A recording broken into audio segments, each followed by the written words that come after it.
right, drawing two, so we're going to do another exercise. Now this should be super familiar for you from drawing one. The ball on the table. I'm super happy that I found this photo on my iPad because it's exactly what I wanted you to practice.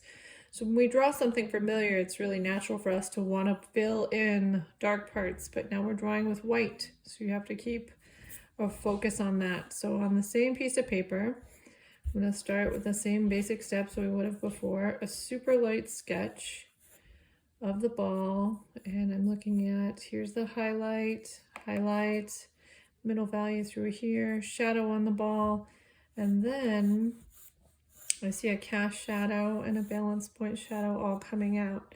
Now this becomes a little bit tricky, but also it's fun when you're really trying to create that shadow. So like this has to stay dark and want the black of the paper to remain black.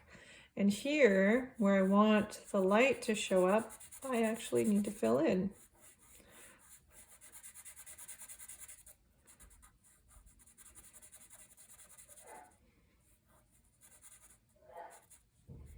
But I'm not going to fill all of this in.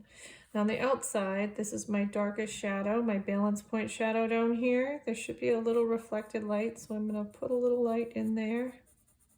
And I'm going to zoom in just a little more to this so you can see it.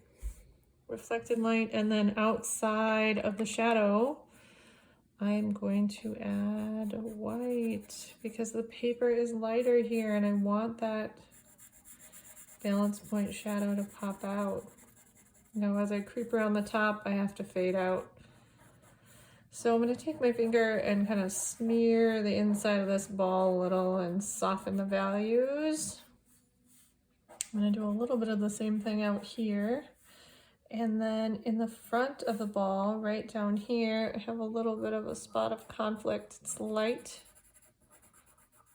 that very bottom edge, right? And it's also super light on the paper.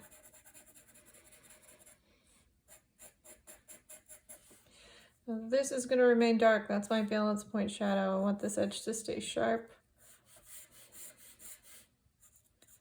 This is going to be lighter gray. This is going to be lighter gray.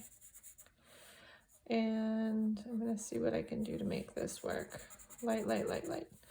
And there's a couple little details in here. I'm going to try and create that little divot in the middle of the ball. Let's see if I can pull this off. Maybe. All right, now our erasers are our friends, so I'm going to go back to that in just a second to make sure that I can clean all this up. But because I am working with something that is essentially chalk, I really need to make sure my edges are sharp. Oh, and I didn't mention these white charcoal pencils can just go in a pencil sharpener, a regular pencil sharpener. So I gave you one in your set. You should be able to just sharpen it right there. If you have another method, that's totally fine by me. All right, now I'm gonna grab my pencil eraser and see if I can make sure this is as sharp as I can get it. I'm gonna erase this edge a little and make it a little darker in here. And I can also erase up here a little bit and put a few more dents. The middle of this, I want it to be a little darker. That helps. Down here, there's another divot or dent, and there's a little more light on the top edge of it. So I'm gonna see if I can get that, and there's light on the inside of it.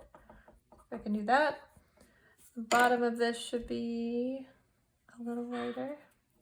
But I'm trying to avoid outlines. You know how I feel about outlines and shading. They're no good.